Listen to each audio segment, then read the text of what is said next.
Fox News alert. An Israeli soldier is dead. 11 others hurt after a vicious stabbing at a bus station in southern Israel. This just the latest attack in a growing wave of violence that's left 40 people dead. Just yesterday, Israeli police began erecting a new wall in East Jerusalem, hoping to block a barrage of firebombs and stone attacks. Attacks that both President Obama and Secretary of State John Kerry refused to call terrorism. This kind of random violence isn't going to result in anything other than more hardship and more insecurity. Well, 2016 presidential candidate Governor Mike Huckabee joins us live now to react. Good morning to you, Governor. The president says this is random violence. You say? Well, it's not random violence. This is targeted attacks against Israeli soldiers, against Israeli clerics. This is an attempt to stir up more trouble in the Middle East, specifically within Israel. And I don't know how the president can come to the conclusion that this just sort of happened randomly on the streets. Street crime is one thing, but this isn't street crime where people are mugging old ladies for money. This is unprovoked murderous attacks to stab innocent police officers and to try to create a level of disruption to the flow of life there. That's not random. Governor, you've spent a lot of time in Israel. How do they deal with this? Is it a wall in East Jerusalem? What's the next step to deal with what seems like an intractable situation?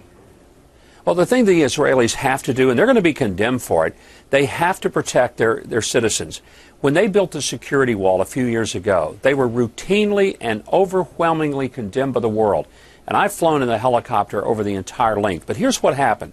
Before that, there were 1,000 suicide bombers a year in Israel, mostly putting bombs in cafes and on school buses.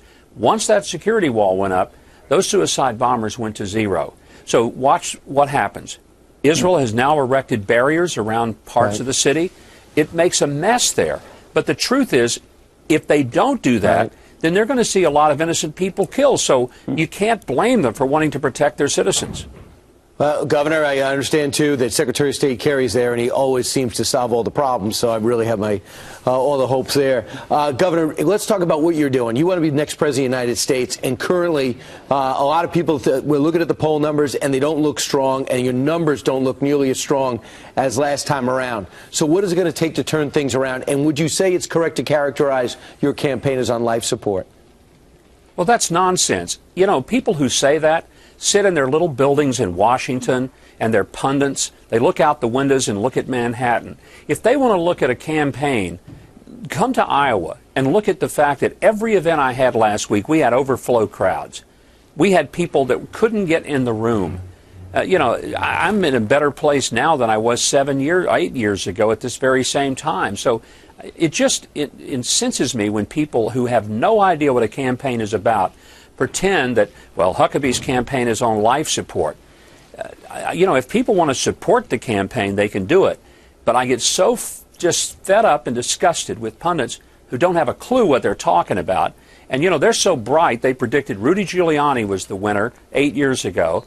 This time, 4 years ago, they were predicting that it was going to be Rick Perry. So good luck with that, pundits. Well, you've done a great job always making the right pick. Well, Governor, thanks so much for choosing us this morning. Great to see you. Thanks for your time, Governor.